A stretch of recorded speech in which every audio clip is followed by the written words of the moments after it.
महिला दिनानिमित्त महिला आरोग्य तपासणी व रोग निदान शिबिराचे आयोजन केलेले आहे। मोर्शीच्या नगराध्यक्षा सौ प्रतीक्षाताई गुल्हाने तर यांच्यासोबत महिला दिनाविषयी बोलूया। काय सांगणार? सर्वप्रथम महिला दिनाच्या खूप खूप शुभेच्छा। तर तुम्ही काय सांगणार ताई महिला दिनाविषयी? आज आमच्या नगर परिषदला प्रोग्रामचा फार उत्साहाने प्रोग्राम चालू आहे आणि त्यामध्ये स्पेशल जे माजी नगराध्यक्ष आहे त्यांचा जो आपण म्हणतो त्याला सत्कार ठेवण्यात आलेला आहे आणि वेगवेगळ्या शिबिराचे इथे आरोग्य शिबिराचे नियोजन केलेले आहे। तरी सर्व गावकऱ्यांनी मी अशी विनंती करेल की त्यांनी या शिबिराचे शिबिराला प्रोत्साहन करावे आणि त्या शिबिराचा लाभ घ्यावा। आणि तसं पाहतं तर जागतिक महिला दिनाच्या तुम्हा सर्व महिलांना, माता भगिनींना मी शुभेच्छा देते।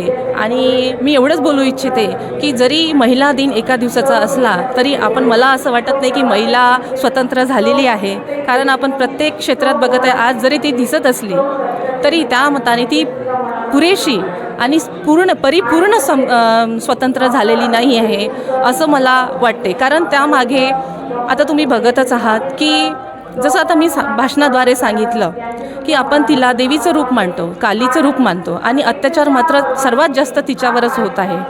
शिक्षणात जरी स्वतंत्रता महिलेला मिळाली तरी आपण तिला 12वी ग्रॅज्युएशन झालं की आपण तिचं लग्न करून मोकळं करून देतो आणि समोर तिचं लग्न झाल्यावरही आपण तिला धनाची पेटी म्हणून, आपल्या हिंदू संस्कृतीत तिला धनाची पेटी म्हटलं जातं।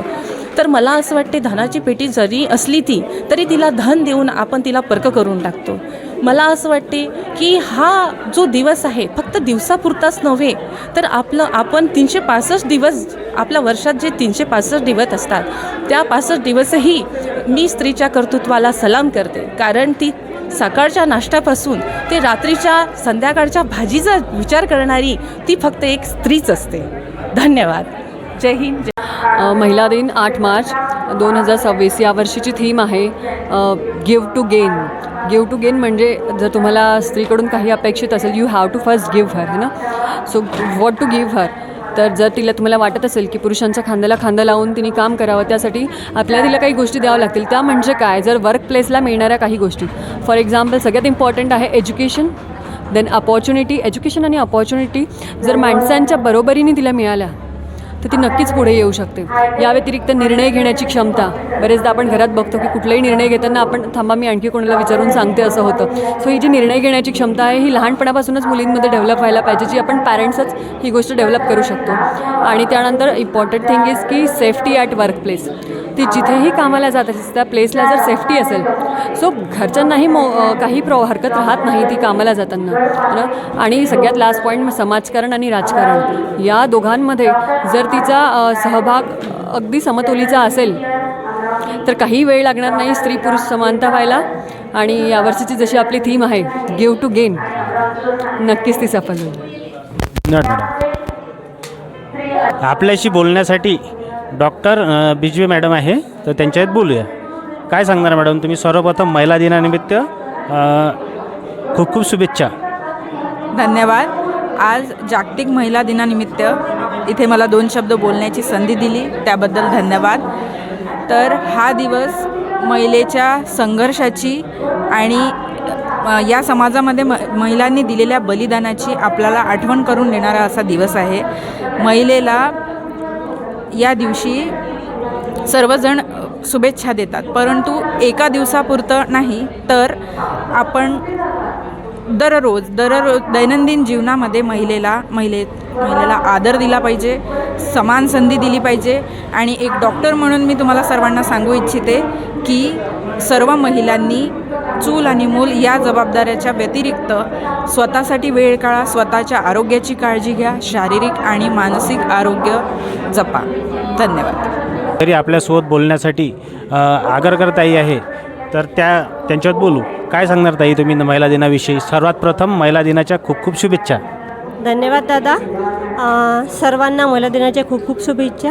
आज 13 मार्च 2026 आम्ही नगर परिषदमध्ये महिला बालकल्याण समितीतर्फे इथे महिला दिनाचा कार्यक्रम आयोजित केला आहे। त्यामध्ये आम्ही एक अमरावतीची टीम बोलवली आहे तसेच जेवढ्या माजी अध्यक्ष झाल्या आहे त्यांचाही एक सत्कार ठेवला आहे. त्यानिमित्त त्यांनाही त्यांचे जुने दिवस आठवले आणि बायांना खूप काम असतं त्याच्यामुळं त्या आपली काळजी घेत नाही. तर त्याच्यामुळे ना एक हा फायदा झाला की त्यांनी इथे येऊन काहीतरी शिकलं आणि कमीत कमी आपलं तब्येतीची काळजी घेण्यात आली. त्यांचं BP शुगर वगैरे चेक झाली, तेवढंच त्यांना थोडं बरं वाटलं आणि त्यांच्या शरीरात काय कमी जास्त आहे त्याची पण त्यांना माहिती मिळाली. म्हणून मला असं वाटते की कमीत कमी काही नाही झालं तरी चालेल, पण वर्षातून एकदा प्रत्येक स्त्रीनी आपल्या शरीराची आपल्या तब्येतीची काळजी घ्यायला पाहिजे. रोज तर आपले कामं असतातच. धन्यवाद. काय सांगणार तुम्ही महिला दिनाविषयी?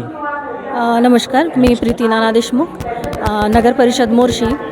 आज 13 मार्च आणि जागतिक महिला दिन हा 8 मार्चला सेलिब्रेट केला जातो. परंतु काही कारणास्तव आणि त्या दिवशी भरपूर कार्यक्रम असल्यामुळे आमचा महिला बालकल्याण विभाग मोर्शी च्या वतीने आज आपण इथे नगर परिषदच्या वतीने आरोग्य शिबिर या महिला दिनानिमित्त आरोग्य शिबिरवर रोग निदान शिबिर आयोजित केले आहे.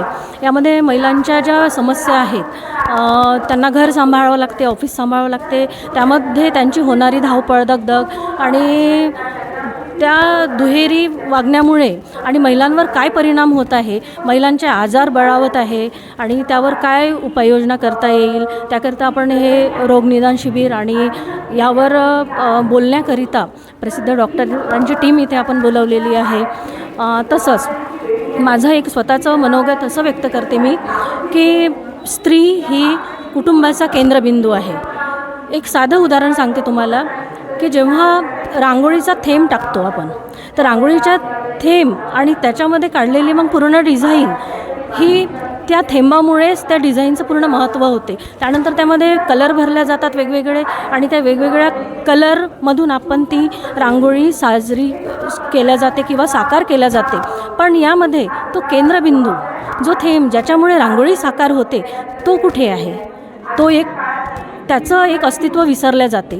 तसंच आजच्या स्त्रीचं होत आहे. स्त्री ही सर्वांची काळजी घेते, कुटुंब चालवते, घर चालवते, त्याचबरोबर ती बाहेरच्या जगातही ती वावरते, परंतु त्यामध्ये तिचं एक स्वतःचं अस्तित्व ती आज हरवून बसली आहे. बस एवढंच बोलू इच्छिते. धन्यवाद. मी अर्चना रवींद्र देशमुख. मी NULM विभागामध्ये समुदाय संघटक म्हणून आहे.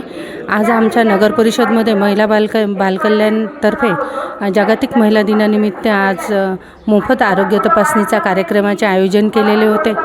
त्या शिबिरामध्ये गायनॉलॉजिस्ट तसेच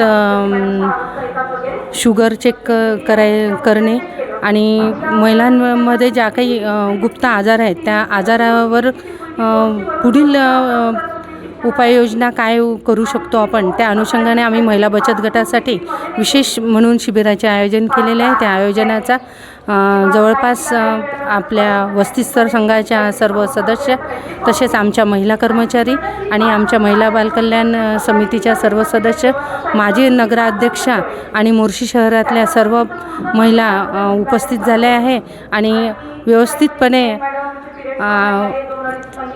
आमच्या नगर परिषदमध्ये अमरावतीच्या चमू पण आले आहेत, अमरावतीचे डॉक्टर लोक आले आहेत. त्यांनी आरोग्य तपासणीसाठी सुरुवात केलेली आहे आणि खरोखर मार्गदर्शनामध्येच महिलांना जे मार्गदर्शन केलं मॅडमनी, त्यामध्ये खूप मोलाचे असे मार्गदर्शन महिलांना मिळाले आहे. परंतु उपस्थिती थोडीशी कमी असल्यामुळे मला तरी असं वाटतं की थोड्याफार महिलांची आरोग्य तपासणी झाल्यानंतर नक्कीच उपस्थिती वाढेल. एवढं बोलून धन्यवाद.